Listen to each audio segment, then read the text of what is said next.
911, what's your emergency? 7103 suspect.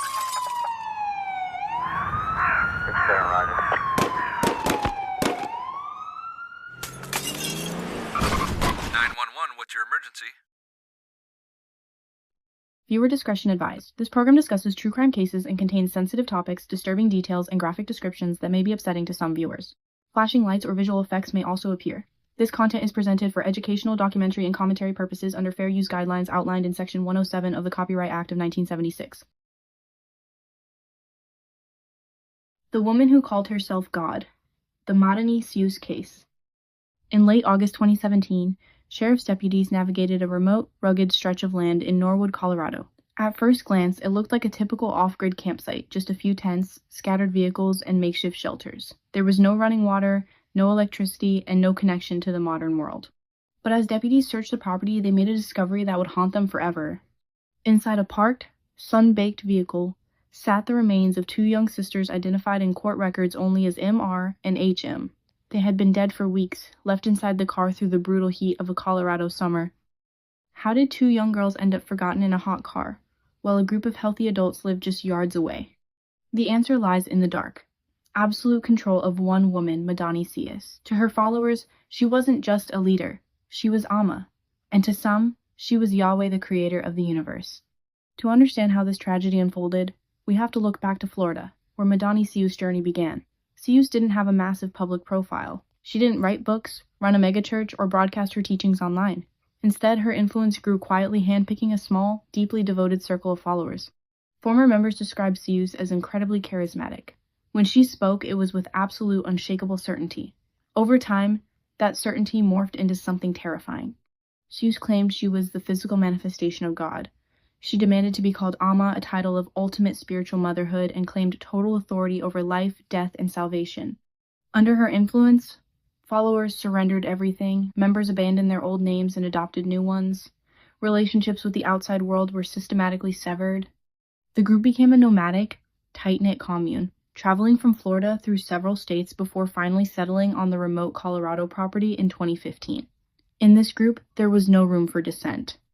If you questioned Amma, you were publicly humiliated and accused of being spiritually corrupted by evil forces. With no outside influences to anchor them, the followers completely surrendered their minds to her will. Among those traveling with the group was Nashika Bramble and her two young daughters, M, R, and H. The girls were quiet, obedient, and entirely dependent on the adults around them. But in the summer of 2017, the dynamic shifted. C suddenly declared that one of the sisters was spiritually contaminated. She began describing the child as impure, dangerous, and corrupted by supernatural evil. To the cult, Ceus' word was the word of God. No one questioned her. Soon, both sisters were completely banished from the community. What started as simple exclusion quickly escalated into a death sentence. First, the group was ordered not to speak to the girls. Then, they were banned from giving them food or water.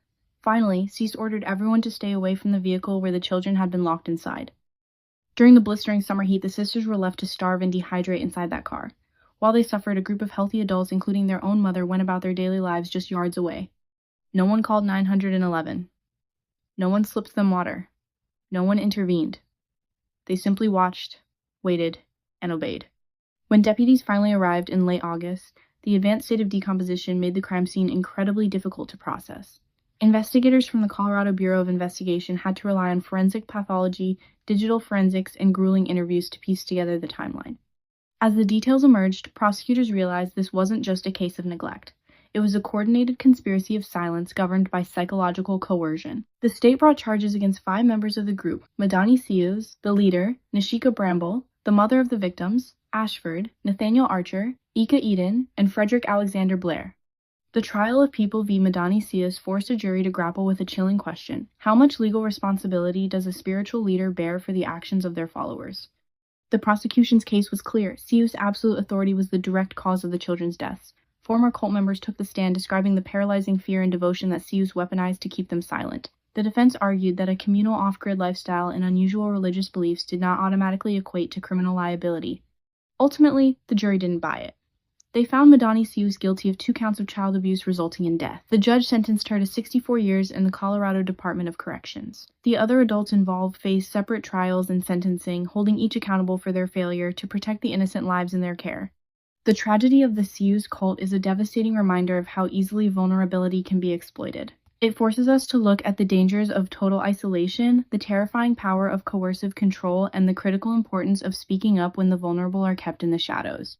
The names of the two young sisters remain protected by the courts, but their tragedy serves as a solemn warning of what can happen when people surrender their humanity to a self-proclaimed God.